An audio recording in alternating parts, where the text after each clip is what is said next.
ஆசிரிய பெருமக்களுக்கு வணக்கம். இந்த வீடியோவில் நம்ம எதை பற்றி பார்க்க போகிறோம் அப்படின்னு கேட்டிங்க அப்படின்னா, நான் டைட்டில்லே கொடுத்துருக்கேன் உங்களுக்கு. அதாவது சைக்கோ அனாலிசிஸ் அப்படின்னு சொல்லக்கூடிய உள பகுப்பாய்வு கோட்பாட்டை பற்றி தான் இந்த வீடியோவில் நம்ம பார்க்க போகிறோம். நீங்கள் இப்போ தான் ஃபஸ்ட்டு டைம் என்னோடய வீடியோவை பார்க்குறீங்க, இந்த சேனலை பார்க்குறீங்க அப்படின்னா சேனலை சப்ஸ்கிரைப் பண்ணுங்கள். இதுக்கு முன்னாடி நான் டே 1 அப்படின்னு ஒரு வீடியோ போட்டிருக்கேன். அதுக்கப்புறம் பிரான்ச்சஸ் ஆஃப் சைக்காலஜி அப்படின்னு ஒரு வீடியோ போட்டிருக்கேன். அதுக்கப்புறம் டே 2 அப்படின்னு ஒரு வீடியோ போட்டிருக்கேன். இந்த 3 வீடியோவையும் பார்த்துட்டு நீங்கள் இங்கே கண்டினியூ பண்ணினீங்க அப்படின்னா உங்களுக்கு ரொம்ப ஈஸியாக இருக்கும், ரொம்ப எளிமையாக இருக்கும். இது புதுசாக பார்க்குறவங்க அதை பார்த்துட்டு பாருங்கள். சரி, அதுக்கப்புறம் நிறைய பேர் என்னோடய சேனலை பார்க்குறீங்க, நிறையா வியூஸ்லாம் போகுது. பட் ஆனால் சப்ஸ்கிரைப் பண்ணாமல் பார்க்குறீங்க. தயவுசெய்து சேனலை சப்ஸ்கிரைப் பண்ணிவிட்டு பாருங்கள். சரி, வாங்க வீடியோக்குள்ளே போகலாம். இதில் சைக்கோ அனாலிசிஸ், அதாவது உள பகுப்பாய்வு கோட்பாடு, இது ஒரு தனி உளவியல் பள்ளியாகவே உருவாகிருக்கு. நான் ஏற்கனவே உங்களுக்கு ஸ்கூல்ஸ் ஆஃப் சைக்காலஜியில் உளவியல் பள்ளிகள் எப்படி உருவாகுது அப்படின்னு சொல்லிட்டு டே 2 வீடியோவில் 2 பள்ளிகள் உங்களுக்கு எக்ஸ்பிளைன் பண்ணியிருக்கேன். இப்போ 3வது பள்ளியாக சைக்கோ அனாலிசிஸ்ன்னு சொல்லக்கூடிய உள பகுப்பாய்வு கோட்பாட்டை நான் உங்களுக்கு எக்ஸ்பிளைன் பண்ண போகிறேன். இந்த உள பகுப்பாய்வு கோட்பாட்டை உருவாக்குனது யார் அப்படின்னு கேட்டிங்கன்னா சிக்மண்ட் ஃப்ராய்டு. இவர் ஆஸ்திரிய நாட்டுக்காரரு. மே 6ஆம் தேதி 1856 சிக்மண்ட் ஃப்ராய்டு பிறந்திருக்காரு. அதுக்கப்புறம் இவர் உளவியலில் நிறைய கருத்துக்களை, இவரோட பங்களிப்பு உளவியலில் மிகப்பெரிய பங்களிப்பாக இருந்திருக்கு. அதுக்கப்புறம் இவர் கடைசியாக பார்த்திங்கன்னா செப்டம்பர் 23, 1939 இறந்துருக்காரு. அப்போ ஃப்ராய்டோட பீரியடு மொத்தம்னு பார்த்திங்கன்னா 1856 1939 வரைக்கும். இந்த சைக்கோ அனாலிசிஸ்ன்னு சொல்லக்கூடிய உள பகுப்பாய்வு கோட்பாடு அப்படிங்கிற பள்ளியை இவர் 1902 உருவாக்கியிருக்காரு. சிக்மண்ட் ஃப்ராய்டு வியன்னா பல்கலைக்கழகத்தில் படித்து அங்கேயே பணிபுரியவும் செஞ்சுருக்காரு. இவர் என்ன பணி புரிஞ்சிருக்காரு அப்படின்னா, இவர் ஒரு நியூராலஜிஸ்ட், அதாவது இவர் ஒரு நரம்பியல் நிபுணர். அதுக்கப்புறம் உள நோய் மருத்துவர், அதாவது மனநல மருத்துவர்னு சொல்கிறோம் பார்த்தீங்களா. மனநோய் இருந்தால் கண்டுபிடிச்சி அதுக்கான தீர்வு, அதை குணப்படுத்தக்கூடிய வழிமுறைகள்லாம் இவர் பண்ணியிருக்காரு. சரி, இப்போ ஃப்ராய்டு அப்படிங்கன்னு எடுத்துக்கிட்டிங்க அப்படின்னா, இவர் இந்த உள பகுப்பாய்வு கோட்பாட்டில் எதை முக்கியத்துவப்படுத்துகிறார் அப்படின்னா, நம்மளோட 3 மனத்தை இவர் முக்கியத்துவப்படுத்துகிறாரு. அதாவது நம்மளோட மனம், சைக்கி அப்படிங்கிறது நம்மளோட மனம். இப்போ சைக்கி, நம்மளோட மனதின் அமைப்பு பார்த்திங்கன்னா 2 அடிப்படை கட்டமைப்பால் உருவானது தான் நம்மளோட மனம். அதாவது மனதின் 3 அடுக்குகள், அதாவது நனவு மனம், துணை நனவு மனம், நனவிலி மனம். இது 3மே நம்மளோட மனதின் 3 அடுக்குகள். நான் ஏற்கனவே இதுக்கு முன்னாடி உள்ள வீடியோவில் அந்த 3 மனதையும் டீட்டெயிலாக உங்களுக்கு எக்ஸ்பிளைன் பண்ணியிருக்கேன். பார்க்காதவங்க அதை போய் பாருங்கள். அதுக்கப்புறம் மனதின் 3 கூறுகள், 3 காம்பனன்ட்ஸ் ஆஃப் மைண்ட், இட்டு, ஈகோ, சூப்பர் ஈகோ. அப்போ இந்த மனதின் 3 அடுக்குகள், மனதின் 3 கூறுகள், இந்த 2 அடிப்படை அமைப்பு சேர்ந்து தான் நம்மளோட மனதை கட்டமைக்குது. இப்போ இந்த உள பகுப்பாய்வு கோட்பாட்டில் சிக்மண்ட் ஃப்ராய்டு எதை முக்கியத்துவப்படுத்துகிறார் அப்படின்னா, நம்மளோட மனதின் 3 அடுக்குகளில் கீழ் அடுக்காக, அடி அடுக்காக இருக்கக்கூடிய நனவிலி மனதோட முக்கியத்துவத்தை இவர் சொல்கிறார். இந்த நனவிலி மனம் அப்படின்னா என்ன அப்படின்னா, இந்த நனவிலி மனதை அவர் ஒரு குப்பை தொட்டிக்கு ஒப்பிடுறாரு. இப்போ நம்ம வீட்டில் பார்த்திங்க அப்படின்னா குப்பை தொட்டி ஒரு மூலையில் வச்சுருப்போம், ஒரு ஓரமாக இருக்கும். அந்த குப்பை தொட்டியில் என்ன போட்டிருப்போம்னா, நமக்கு வேண்டாத, விரும்பாத, நமக்கு பிடிக்காத, நமக்கு உபயோகம் இல்லாத, பயன்பாட்டுக்கு உதவாத பொருளை அந்த குப்பை தொட்டியில் போட்டு வச்சுருப்போம். அதே மாதிரி தான் நம்மளோட நனவிலி மனம். இந்த நனவிலி மனதுக்குள்ளே எது இருக்கும் அப்படின்னா, நமக்கு வலியை தரக்கூடிய, அவமானத்தை தரக்கூடிய, துன்பத்தை தரக்கூடிய விஷயங்கள் எல்லாத்தையும் அங்கே சேமித்து வச்சுருப்போம். அதுக்கப்புறம் உள்ளே தள்ளி வச்சுருப்போம். நம்மளோட நிறைவேறாத ஆசைகள், நிறைவேறாத விருப்பங்கள், நிறைவேறாத எண்ணங்கள், இதெல்லாம் அந்த நனவெளி மனதில் கொண்டு போய் நம்ம வச்சுருப்போம். ஸோ அந்த நனவெளி மனம்னா பார்த்திங்கன்னா, நமக்கு வேண்டாத, விரும்பாத, நமக்கு வலியை தந்த, அவமானத்தை தந்த, துன்பத்தை தந்த, அந்த ஒரு நம்ம மறக்கக்கூடிய, நம்ம நினச்சி கூட பார்க்கக்கூடாது அப்படிங்கக்கூடிய விஷயங்களெல்லாம் அங்கே நனவெளி மனதில் போய் கீழே போட்டு மேலே வராமல் அமுத்தி ஒரு மூலையில் மனதோட அடிப்பகுதியில் வச்சுருப்போம். இப்போ சிக்மண்ட் ஃப்ராய்டு என்ன சொல்கிறார் அப்படின்னா, ஒருத்தரோட நடத்தையை தீர்மானிப்பதில் பெரும் பங்கு வகிப்பது அவரோட நனவெளி மனமும் அந்த நனவெளி மனதுக்குள்ளே புதைந்திருக்கக்கூடிய விஷயங்களும் தான். ஒருத்தரோட நடத்தையை, குறிப்பாக எந்த நடத்தையை அப்படின்னு கேட்டிங்கன்னா, அசாதாரண நடத்தையை, அப்நார்மல் பிஹேவியர்.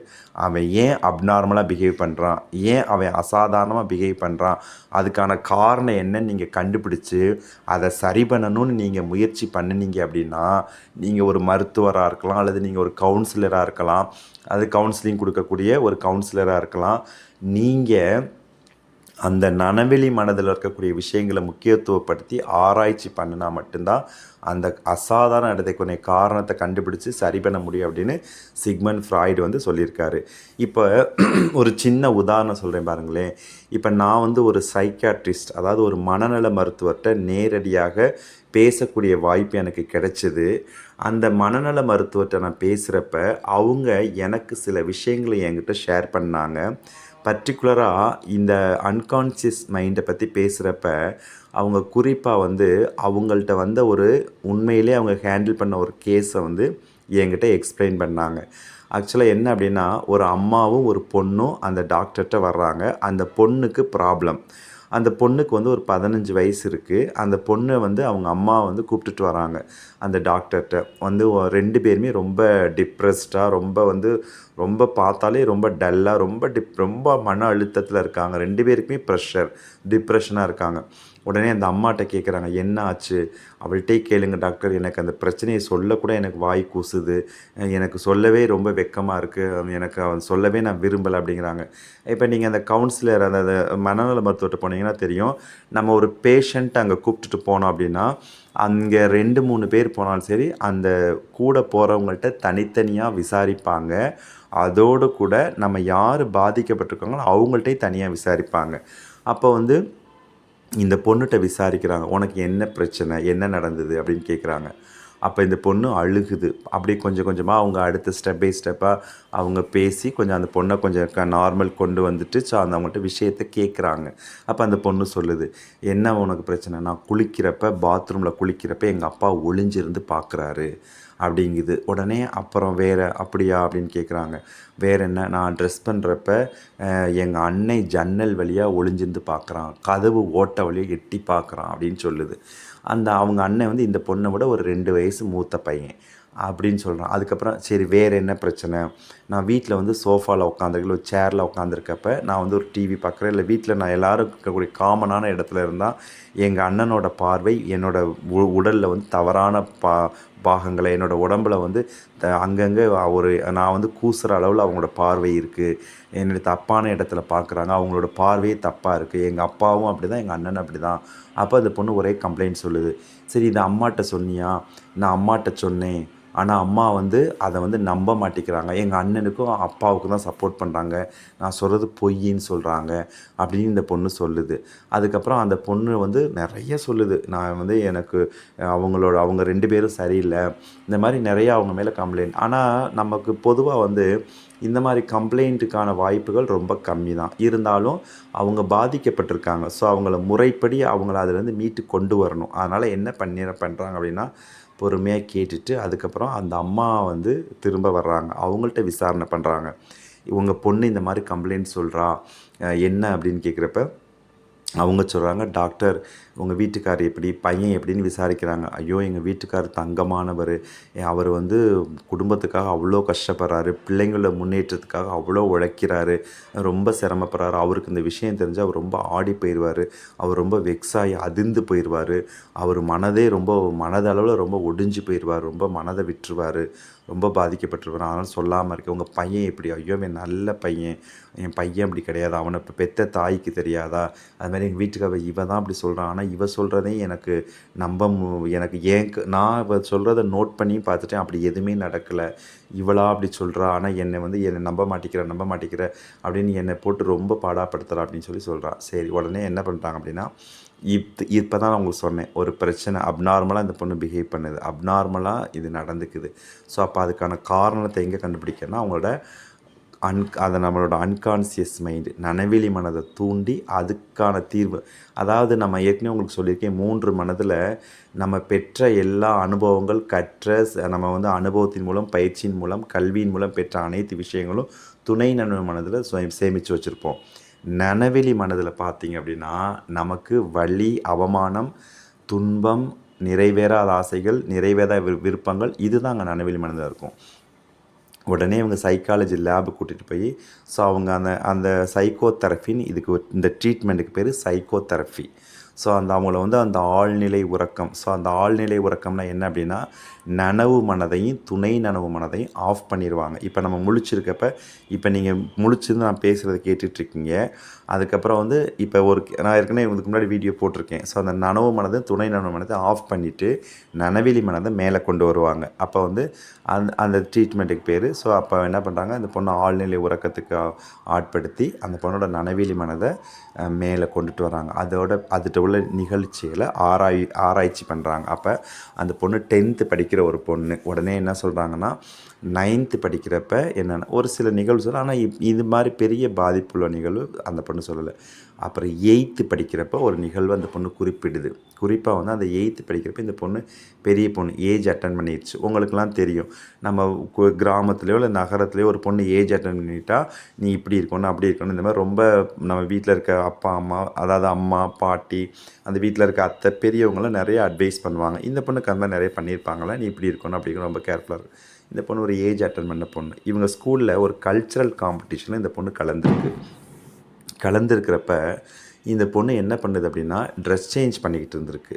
ஸோ அந்த ட்ரெஸ் சேஞ்ச் பண்ணுறத அந்த ஸ்கூலில் 10th படிக்கிற ஒரு பையன் ஒளிஞ்சிருந்து பார்த்துட்டான்.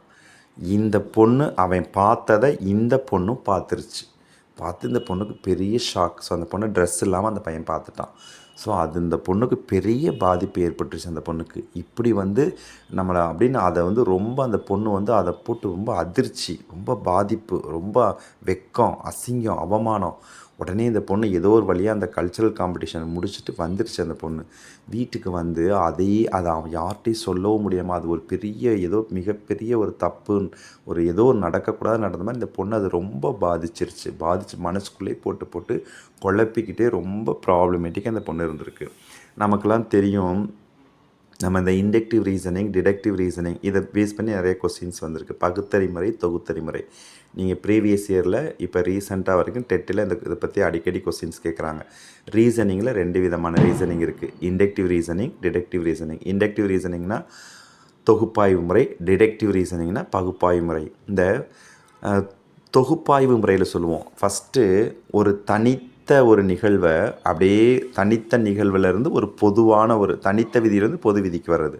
அப்போ அந்த பையன் இந்த பையன் ஒரு நிகழ்வு, ஒரு பையன் இந்த பொண்ணை வந்து பார்த்துட்டான், அதாவது ட்ரெஸ் இல்லாமல் ஒரு ஒளிஞ்சிருந்து பார்த்துட்டான். உடனே அந்த பொண்ணு என்ன பண்ணுது, அந்த 2 வயசு மூத்த 10th படிக்கிற பையன் உடனே என்ன பண்ணுது, இந்த பொண்ணு அந்த நிகழ்வை அந்த 2 வயசு மூத்த அந்த அண்ணனோட பொருத்தி பார்க்குது. ஸோ அப்போ இது மாதிரி 2 வயசு மூத்த அண்ணன் இப்படி பண்ணிட்டான். ஸோ அப்போ நம்ம அண்ணன் இப்படி தான் இருப்பான். அடுத்து 2வது, நம்ம அண்ணன் ஒரு ஆண், அதேமாதிரி நம்ம அப்பாவும் ஒரு ஆண். அப்போ நம்ம அண்ணன் எப்படி இருக்கிறப்ப அப்பாவும், அப்போ இந்த பையனை மாதிரி தான் நம்ம அண்ணன் இருப்பான். நம்ம அதாவது இந்த பையன் அதாவது நம்ம அண்ணன் வயசில் உள்ள பையன். அப்போ இந்த பையன் அப்படி இருக்கப்ப நம்ம அண்ணனும் அப்படி தான் இருப்பான். அடுத்து நம்ம அண்ணன் ஒரு ஆண், நம்ம அப்பாவும் ஒரு ஆண். இந்த ஆண் இப்படி இருக்கிறப்ப நம்ம அப்பாவும் ஒரு ஆண், அவர் இப்படி தான் இருப்பார். இதுதான் அதாவது தொகுத்தறி முறை. அதாவது தனித்த விதியை வந்து ஒவ்வொன்றுக்கா பொருத்தி பார்த்து அப்போ கடைசியில் என்ன முடிவுக்கு வந்த பொண்ணு, எல்லா ஆண்களுமே இப்படிப்பட்டவங்க தான். இப்போ அவங்க வீட்டுக்குள்ளே இருக்க 2 ஆண் இருக்காங்களா, 2 ஆண் கம்ப்ளைண்ட் பண்ணுது. நாளைக்கு வெளியில் போகிறப்ப எல்லா ஆண்கள் இப்படி தான் அந்த பொண்ணு கம்ப்ளைண்ட் பண்ணும். ஆக்சுவலாக இது அந்த பொண்ணுக்கு வந்து இதுதான் ப்ராப்ளம். சரி, இப்போ திரும்ப அந்த பொண்ணை வந்து முழிக்க வச்சுட்டு கான்சியஸுக்கு கொண்டுட்டு வந்துட்டு அந்த அன்கான்ஷியஸ் ஆஃப் பண்ணிவிட்டு திரும்ப கான்ஷியஸ் முடித்து உடனே ஒரு ட்ரீட் சொல்கிறாங்க. ஏம்மா உனக்கு வந்து ஒன்றும் பிரச்சனை இல்லைம்மா, உங்கள் அப்பா அப்படி இல்லைம்மா, உங்கள் அண்ணன் அப்படி இல்லைம்மா, நீ இந்த மாதிரி வந்து உனக்கு ஒரு நிகழ்வு நடந்திருக்கு, அந்த நிகழ்வு பாதிக்கப்பட்டதுனால அது உன் மனதில் பெரிய பாதிப்பை ஏற்படுத்திடுச்சுமா, அதனால நீ இந்த மாதிரி பிஹேவ் பண்ணுறம்மா, இதாம்மா பிரச்சனை அப்படின்னு நேரில் வந்து அந்த பொண்ணுக்கு என்ன கவுன்சிலிங் கொடுத்தாலும் அந்த பொண்ணுக்கு அந்த பிரச்சனை க்யூர் ஆகாது. அது அந்த பிரச்சனையில தொடர்ந்து இருந்துக்கிட்டே இருக்கும். அதுக்காக தான் இந்த அதிலேருந்து அந்த பொண்ணை மீட்டு கொண்டு வர. அப்போ அதுக்கான தீர்வை எங்கே கொடுக்கணும்னா, அந்த நனவிலி மனம்னு சொல்லக்கூடிய அன்கான்ஷியஸ் மைண்டில் போய் தான் அதுக்கான தீர்வை கொடுக்கணும். இப்போ இந்த ட்ரீட்மெண்ட்டுக்கு பேர் தான் சைக்கோதெரபி. இந்த சைக்கோதெரபி ட்ரீட்மெண்ட்டையும் அதாவது சைக்கோதெரபி அப்படிங்கிற மருத்துவ முறையையும், அதாவது மனநோயை குணப்படுத்தக்கூடிய சைக்கோதெரபிங்கிற மருத்துவ முறையையும் பரிந்துரைத்து கண்டுபிடிச்சி அதை செயல்படுத்தினது சிக்மண்ட் ஃப்ராய்டு தான். அப்போ என்ன பண்ணுறாங்க, திரும்ப அந்த அன்கான்ஷியஸில் போய் திரும்ப அங்கேருந்து கொஞ்சம் கொஞ்சமாக அதுக்கான தீர்வு சொல்லுவாங்க. அந்த சைக்கோதெரபி ட்ரீட்மெண்ட்டை உங்களுக்கு சுருக்கமாக நான் சொல்லியிருப்பேன். ஒரு சின்ன எக்ஸாம்பிள். இப்போ நம்ம வீட்டில் சிம்னி விளக்கு வச்சுருப்போம். அந்த சிம்னி விளக்கெல்லாம் பார்த்திங்கன்னா ஒரு விளக்கு இருக்கும். அந்த விளக்கு மேலே வந்து பழைய விளக்கு நான் சொல்கிறேன், ஹரிக்கேன் லைட்டு சொல்கிறேன், சிம்னி விளக்கு. அந்த விளக்கு மேலே வந்து ஒரு சின்ன ஒரு ஒரு கண்ணாடியாலான ஒரு இதை வந்து கவர் பண்ணி வச்சுருப்போம். சுற்றிலும் இருக்கும், மேலே கேப் ஓட்டையாக இருக்கும். அது வழியாக வந்து அந்த கரி வெளியே போகும்.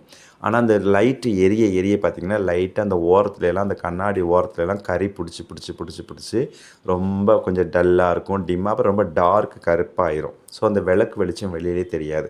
நம்ம அதை வெளியில் எடுத்து நல்லா தொடச்சிட்டு கழுவிட்டு நல்லா சுத்தப்படுத்திட்டு மறுபடியும் அங்கே மாட்டிட்டோம் அப்படின்னா அந்த லைட்டு நமக்கு பிரைட்டாக பிரகாசமாக வெளியே தெரியும். இதே போல் தான் ஆரம்பத்தில் நம்ம மனம் வந்து பிரைட்டாக ஷைன் பண்ணும். நம்ம வாழ்க்கையில் வந்து நிறைய அனுபவங்கள், பல்வேறு விதமான அனுபவங்கள், பல்வேறு விதமான இன்சிடெண்ட்டு இதெல்லாம் நடக்க அதில் சில குறிப்பிட்ட கரிப்பிடிக்கிற மாதிரியான, நம்மளை பாதிக்கக்கூடிய மாதிரியான நிகழ்வுகள் வந்து நம்ம மனசு ஓரத்தில் அப்படியே படிஞ்சு நம்மளோட மனதை வந்து பிரைட்டாக ஷைன் பண்ண விடாமல், செயல்பட விடாமல் அப்படியே கொஞ்சம் கலங்கடிச்சு வச்சுருக்கோம். அந்த சிம்னி விளக்கு மாதிரியே அதை எடுத்து நம்ம அந்த கரியை ஃபுல்லாக தொடச்சிட்டு திரும்ப மாட்டிட்டோம்னா திரும்ப அந்த மனதும் அந்த விளக்கு போலே பிரைட்டாக ஒளி வீசும். இதுதான் அந்த சைக்கோதெரபி ட்ரீட்மெண்ட். அங்கே போய் தான் நீங்கள் ட்ரீட்மெண்ட் கொடுக்கணும், அங்கே போய் தான் பேசணும். எப்படி ட்ரீட்மெண்ட் கொடுக்குறது அப்படிங்கிறது ஒரு சைக்கோதெரபிஸ்ட், அதாவது அந்த மருத்துவ முறைகள் படிக்கிறவங்க அதை டீப்பாக படிப்பாங்க. நம்ம எஜுகேஷன் சைக்காலஜியில் அப்படி ஒரு முறை இருக்குது அப்படின்னு தெரிஞ்சுக்கிட்டால் போதும். ஸோ இப்போ பார்த்துக்கங்க, ஒரு நனவெளி மனதோட முக்கியத்துவம் எவ்வளோ முக்கியம் அப்படிங்கிறத நீங்கள் பார்த்துக்கங்க. அப்போ சிக்மண்ட் ஃப்ராய்டு என்ன சொல்கிறாருன்னா, இன்னும் சொல்லப்போனால் சிக்மண்ட் ஃப்ராய்டு உளவியலில் ஏகப்பட்ட கருத்துக்களை சொல்லியிருக்காரு. எந்த ஒரு எக்ஸாமாக இருக்கட்டும், பிஜிடிஆர்பியாக இருக்கட்டும், டெட்டாக இருக்கட்டும், எதுலையாக இருந்தாலும் சைக்காலஜி அப்படின்னு வந்தது அப்படின்னா, எஜுகேஷன் சைக்காலஜின்னு வந்ததுன்னா ஃப்ராய்டோட தியரி இல்லாமல் ஒரு கொஸ்டினே இருக்கவே இருக்காது. அப்போ நீங்கள் கேட்கலாம், நாமெல்லாம் ஃப்ராய்டு படிச்சிருக்கோம், இட்டு, ஈகோ, சூப்பர் ஈகோ, இது 3 தான் ஃப்ராய்டை பற்றி படிச்சிருக்கோம். அது ஒரு ஆளுமை கோட்பாடு சொல்லியிருக்காரு, உளப்பகுப்பாய்வு கோட்பாடு சொல்லியிருக்காரு. வேறு என்ன ஃப்ராய்டு நிறைய சொல்லியிருக்காரு. ஆக்சுவலாக ஃப்ராய்டோட தியரிஸ் ஃபுல்லாக இதெல்லாம் ஃப்ராய்டு சொன்னார்னாலே நமக்கு தெரியாது. இப்போ நான் சொல்கிறேன் பாருங்களேன், இதெல்லாம் ஃப்ராய்டு சொல்லியிருக்காருன்னு நமக்கே ஆச்சரியமாக இருக்கும். அவ்வளோ விஷயங்களை ஃப்ராய்டு சொல்லியிருக்காரு. அதாவது நம்ம தற்காப்பு நடத்தைகள்னு சொல்லுவோம், டிஃபென்ஸ் மெக்கானிசம்னு சொல்கிறோம். அந்த தற்காப்பு நடத்தைகள் ஒரு 64 வகை இருக்குது, 60க்கு மேலே இருக்குது. இதை நம்ம வந்து நம்மளோட மனவெழுச்சி இதை நம்மளோட மனநலம் பாதிக்கப்படுறப்ப நமக்கு மனமுறிவு, மனப்போராட்டம் ஏற்பட்ட சூழலை இதை பயன்படுத்தோன்னு படிப்போம். இந்த தற்காப்பு நடத்தைகள்ங்கிற வார்த்தையை இன்ட்ரொடியூஸ் பண்ணி அந்த தற்காப்பு நடத்தைகள் முறையெல்லாம் விளக்குனவர் சிக்மண்ட் ஃப்ராய்டு தான். இன்னும் சொல்லப்போனால் ஒரு காலத்தில் சிக்மண்ட் ஃப்ராய்டோட தியரியெல்லாம் பேன் பண்ணி வச்சுருந்தாங்க, தடை பண்ணி வச்சுருந்தாங்க. யாருமே அவரோட தியரியை படிக்கக்கூடாது, ஏன்னா இவரோட தியரி கோட்பாடு மனித குலத்தோட நாகரிகம், பண்பாடு, கலாச்சாரத்துக்கு எதிராக இருக்குது அப்படின்னு சொல்லி அவரோட தியரி தடை பண்ணி வச்சுருந்தாங்க. இன்றைக்கி என்ன சொல்கிறாங்க, எதிர்காலத்தில் ஒரு உளவியல் புத்தகம் வருது அப்படின்னா ஃப்ராய்டோட கருத்துக்கள் இடம்பெறாமல் ஒரு உளவியல் புத்தகம் வந்ததுன்னா அது உளவியல் புத்தகமாகவே கருதப்படாது அப்படின்னு சொல்கிற அளவுக்கு இவரோட தியரி முக்கியத்துவமாக வாய்ந்ததாக இருக்குது. எல்லா எக்ஸாம்ஸ்லையுமே பாருங்களேன், தற்காப்பு நடத்தைகளை பற்றி ஒரு கொஸ்டின்ஸ் இருக்கும். இப்போ 2022 டெட்டில் ரிப்பீட்டடாக நிறைய பேஜில் கேட்டிருக்காங்க. பிஜிடிஆர்பிலே இந்த கொஸ்டின் அடிக்கடி வரும். அந்த தற்காப்பு நடத்தைகள் கொஸ்டின்ங்கிறது ரிப்பீட்டடாக கேட்பாங்க. அப்போ இது அவர் தான் சொன்னார். அடுத்து மென்டல் இல் ஹெல்த், குறைபாடுள்ள மனநலம், அதாவது மனநல பாதிப்பு அப்படிங்கிறதையும் சிக்மண்ட் ஃப்ராய்டு தான் சொன்னார்.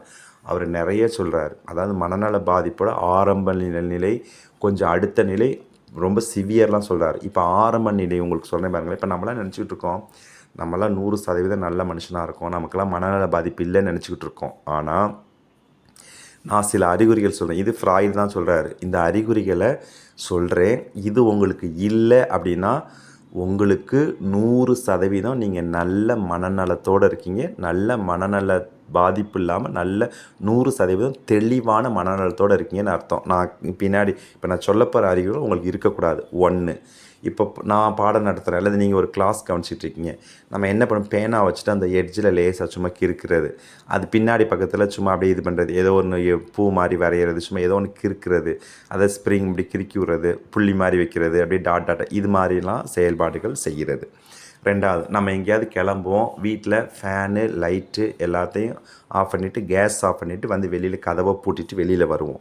வெளியில் வர்றப்போ வந்துட்டு பூட்டிட்டு கீழே இறங்கிடுவோம். மறுபடியும் மேலே நம்ம அந்த லைட்டை ஆஃப் பண்ணோமா, கேஸ் ஆஃப் நான் திரும்ப கதவை திறந்து உள்ளே நம்ம தான் ஆஃப் பண்ணிட்டு வந்தோம், திரும்ப ஒருக்கு போய் அதை திரும்பி பார்க்குறது, நம்ம கேஸை ஆஃப் பண்ணி தான் வச்சுருக்கோம், லைட் சுவிட்சை தொட்டு பார்க்குறது, அப்படின்னு திரும்ப இறங்கி படியில் வர்றது, திரும்ப அந்த சாவியை செல்ஃபில் பூட்டிட்டு சாவியை மேலே வச்சுட்டோம், சாவி வெளியில் எட்டி தெரியுதா, மறுபடியும் வந்து உள்ளே தான் இருக்கும், தள்ளி பார்த்து கையில் பார்த்துட்டு வர்றது.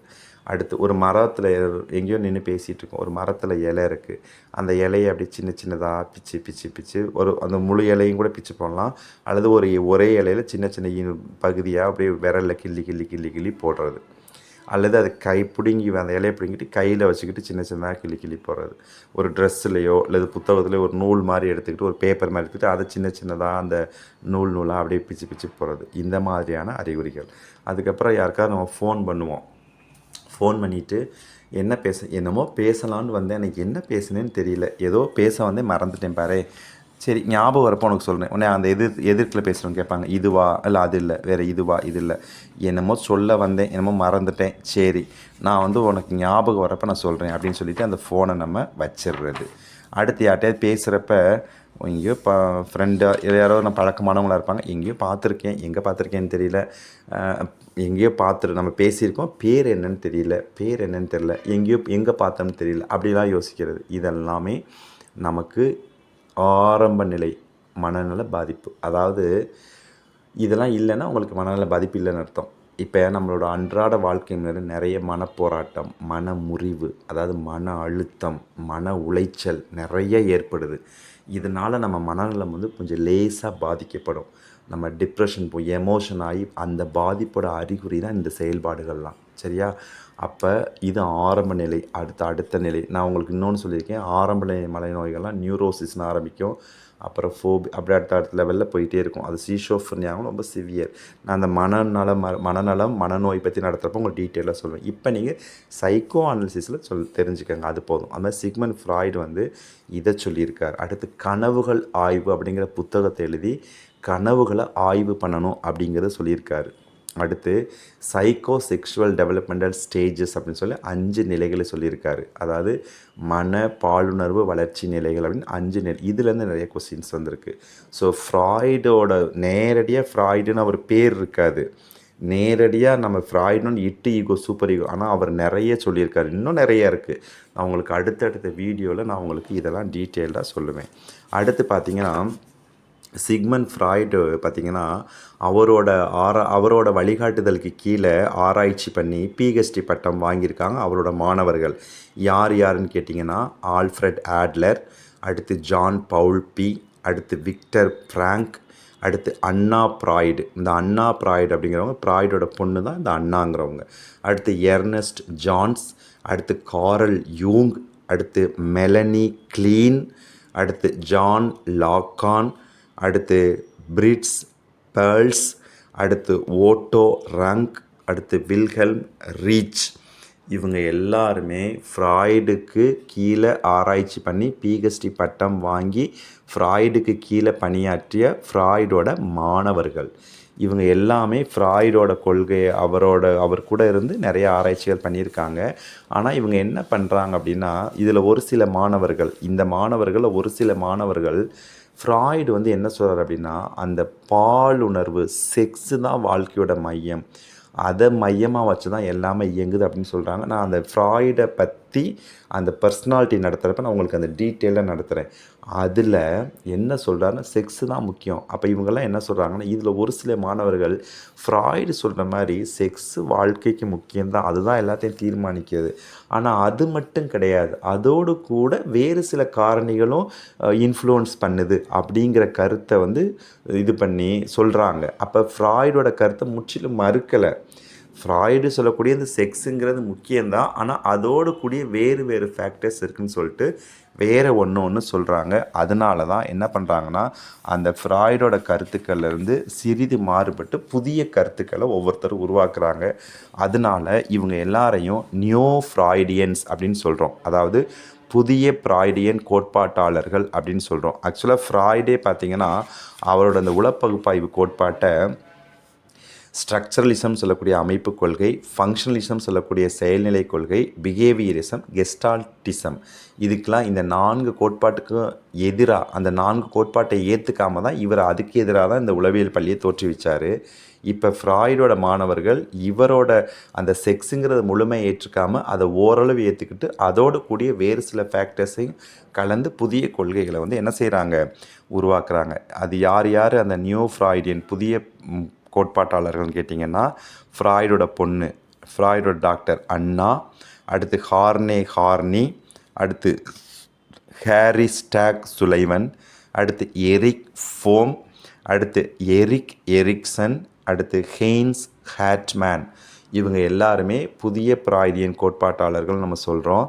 அடுத்து வந்து பார்த்திங்கன்னா இதில் குறிப்பாக வந்து ஆல்ஃப்ரெட் ஆட்லர் அப்படிங்கிறவர் ஃப்ராய்டோட அந்த செக்ஸுங்கிற கான்செப்ட் அதுக்கு பதிலாக self assertion, power seeking motive அப்படிங்கிறதையும் சேர்த்து இன்க்ளூட் பண்ணி இண்டிவிஜுவல் சைக்காலஜி, தனிநபர் உளவியல் அப்படிங்கிற ஒரு தனி உளவியல் பள்ளியை தோற்றுவிச்சார். அதேமாதிரி பார்த்திங்கன்னா கார்ல் யூங் அப்படிங்கிறவர் லிபிடோ, ஃப்ராய்டு வந்து லிபிடோங்கிற கான்செப்டை சொல்லுவார். அந்த லிபிடோ அப்படிங்கிறதுக்கு பதிலாக லைஃப் அர்ஜ் அப்படிங்கிற ஒரு கான்செப்டையும் சேர்த்து அவர் அனலிட்டிக்கல் சைக்காலஜி அப்படின்னு புதிய பள்ளியை தோற்றுவிச்சார். ஸோ இந்த மாதிரி தான் இந்த உளப்பகுப்பாய்வு கோட்பாட்டில் இருந்தும் அடுத்தடுத்த புதிய பள்ளிகள் வந்து தோன்றியிருக்கு. அடுத்து ஃப்ராய்டு வந்து லிபிடோ அப்படிங்கிறது ஒன்று சொல்லியிருக்காரு. அடுத்து பார்த்திங்கன்னா இன்ஸ்டிங்க்ட் பற்றி சொல்லியிருக்காரு. அதாவது நமக்கெல்லாம் என்ன தெரியும்னா, இன்ஸ்டிங்க்ட் அப்படின்னோடனே வில்லியம் மக்டூகல் தான் ஞாபகத்துக்கு வருவார். அதாவது இயல்பூக்க கொள்கை, வில்லியம் மக்டூகல். இயல்பூக்கம்னா என்ன, நம்மளோட உடல் சார்ந்த நமக்கு வரக்கூடிய தூண்டல்கள் தான் இயல்பூக்கம்னு சொல்லுவோம். இப்போ பசி எடுக்குது, அது ஒரு இயல்பூக்கம். அதாவது தூக்கம் வருது, அதாவது ஒரு செக்ஷுவல் அலர்ஜி ஏற்படுது. அதுக்கப்புறம் வந்து நமக்கு வந்து நமக்கு உடல் சார்ந்த எல்லாத்துக்கும் தூக்கம் வருது, டயர்டாக இருக்குது, தாகம் எடுக்குது, இதெல்லாம் வந்து இயல்பூக்கங்கள். இப்போ மக்டூகல் இதை தான் எக்ஸ்பிளைன் பண்ணார். மக்டூகல் எத்தனை வகையான இயல்பூக்கத்தை சொல்கிறார் அப்படின்னா 14 வகையான இயல்பூக்கங்களை மக்டூகல் சொல்கிறார். அந்த ஒவ்வொரு இயல்பூக்கமும் ஒவ்வொரு மனவெளிச்சியை தோற்றுவிக்கும். அப்போ மொத்த மனிதனுக்கு இருக்கக்கூடிய இயல்பூக்கங்கள் 14, ஒவ்வொரு இயல்பூக்கமும் ஒவ்வொரு மனவெளிச்சியை தோற்றுவிக்கிறப்ப 14 வகையான இயல்பூக்கங்கள் 14 வகையான மனவெளிச்சிகளை தோற்றுவிக்கும் அப்படின்னு மக்டூகல் சொல்கிறார். இப்போ 2022 இந்த கொஸ்டின் வந்திருக்கு. மக்டூகல் குறிப்பிடக்கூடிய மனவெளிச்சிகளின் எண்ணிக்கை எத்தனை? 14. நான் உங்களுக்கு அந்த கொஸ்டின் அனாலிசிஸ் பின்னாடி தனியாக போடுறேன். இப்போ என்ன நான் சொல்கிறேன்னா, ஃப்ராய்டும் இன்ஸ்டிங்க்ட் பற்றி சொல்லியிருக்காரு. அவர் 2 வகையான இன்ஸ்டிங்க்ட் சொல்லியிருக்காரு. ஒன்று லைஃப் இன்ஸ்டிங்க்ட், இன்னொன்று டெத் இன்ஸ்டிங்க்ட் அப்படின்னு 2 விதமான இன்ஸ்டிங்க்டை சிக்மண்ட் ஃப்ராய்டு சொல்லியிருக்காரு. இது மாதிரி நிறைய சொல்லியிருக்காரு. இப்படி சொல்லிக்கிட்டே போகலாம். ஸோ அப்போ நம்மளாம் என்ன நினைக்கிறோம்னா, சிக்மண்ட் நம்ம வந்து பிஎட்டில் படிக்கிறோம், ஈகோ, சூப்பர் ஈகோ, ஃப்ராய்டு ஆளுமை கொள்கையை உருவாக்குனார், உளப்பகுப்பாய்வு கோட்பாடு. அது மாதிரி இன்னொரு ஃப்ராய்டு சொல்கிறாரு மோட்டிவேட்டட் ஃபர்கெட்டிங்னு ஒரு கான்செப்ட் சொல்கிறாரு. தேர்வு செய்து மறத்தல் கோட்பாடு. மறத்தல் கோட்பாட்டில் நம்ம படிச்சிருக்கோம். நினைவு எதனால் ஏற்படுது, மறதி எதனால் ஏற்படுது, நிறைய படிச்சிருக்கோம். அப்போ ஊக்கத்தின் அடிப்படையில் அமைந்த மறதி. அந்த நினைவு மறதி யூனிட் நடத்துகிறப்ப நான் உங்களுக்கு டீட்டெயிலாக சொல்லி இந்த மாதிரி நிறைய கான்ட்ரிபியூஷனை ஃப்ராய்டு வந்து சொல்லியிருக்காரு. இப்போ நான் வந்து உங்களுக்கு இந்த வீடியோ வந்து கொஞ்சம் ஒரு வாரமாக போட முடியாமல் போச்சு. அதுக்காக வந்து நான் ரொம்ப சாரி, என்ன கொஞ்சம் மன்னிச்சுக்கோங்க. ஏன்னு கேட்டிங்கன்னா, எனக்கு வந்து ஒரு ஆப் நான் யூஸ் பண்ணிக்கிருந்தேன். அது சரியாக வந்து திடீர்னு எனக்கு எப்படி புதுசு, நான் இந்த டெக்னாலஜியில் இப்போ தான் பயன்படுத்துகிறேன். அது எனக்கு தெரியல. இப்போ தான் புதுசாக ஒரு ஆப் கண்டுபிடிச்சி நான் போட்டுட்ருக்கேன். நான் அடுத்தடுத்து உங்களுக்கு வீடியோ வந்து கட்டாயம் உங்களுக்கு நான் போடுவேன். நீங்கள் உங்கள் ஆதரவை தொடர்ந்து எனக்கு கொடுங்க. என்னோடய சேனலை சப்ஸ்கிரைப் பண்ணுங்கள். அதுக்கப்புறம் பெல் பட்டனை கிளிக் பண்ணி ஆல்னு கொடுத்து வைங்க. வீடியோவை லைக் பண்ணுங்கள், உங்கள் ஃப்ரெண்ட்ஸ்க்கெலாம் ஷேர் பண்ணுங்கள், கீழே கமெண்ட் பண்ணுங்கள். உங்களுக்கு என்ன தேவையோ கமெண்ட்டில் சொல்லுங்கள். நேற்று கூட ஒரு ஹஸ்பண்ட் எனக்கு கால் பண்ணார், சார் ஏன் வீடியோ நீங்கள் போடலை அப்படின்ட்டு. எனக்கு ரொம்ப சந்தோஷமாக இருந்துச்சு. பரவாயில்ல, நம்ம வீடியோ கூட எதிர்பார்த்து கேட்குறாங்க. அந்த மாதிரி உங்களுக்கு என்ன தேவையோ அதை சொல்லுங்கள். கட்டாயம் அடுத்தடுத்து நான் உங்களுக்கு அதை வந்து நான் பண்ணுறதுக்கு ரெடியாக இருக்கேன். நான் இன்றைக்கி அந்த ஒரு ஆப்பை கண்டுபிடிச்சிட்டேன். அதனால் இனிமேல் உங்களுக்கு நான் கண்டினியூவாக நான் வீடியோஸ் வந்து பீரியாடிக்கலாக நான் போடுவேன். உங்களுக்கு அடுத்து கொஸ்டின்ஸும் போடுறேன். அதுக்கப்புறம் நான் உங்களுக்கு ஆன்லைன் கிளாஸஸ் விருப்பம் வேணுங்கிறவங்க கால் ஃபார் வந்ததுக்கப்புறம் கூட நீங்கள் என்கிட்ட வேணும்னா காண்டாக்ட் பண்ணுங்கள். நான் உங்களுக்கு online classes, test patch, study material எல்லாம் அவைலபிளாக இருக்குது. உங்களுக்கு எது வேணுமோ அதை யூஸ் பண்ணிக்கோங்க. நல்லா படிங்க. கால் ஃபார் வரட்டும் அப்படின்னு வெயிட் பண்ணிக்கிட்டு இருக்காதீங்க. மீண்டும் அடுத்த ஒரு நல்ல வீடியோவில் சந்திக்கிறேன். நன்றி.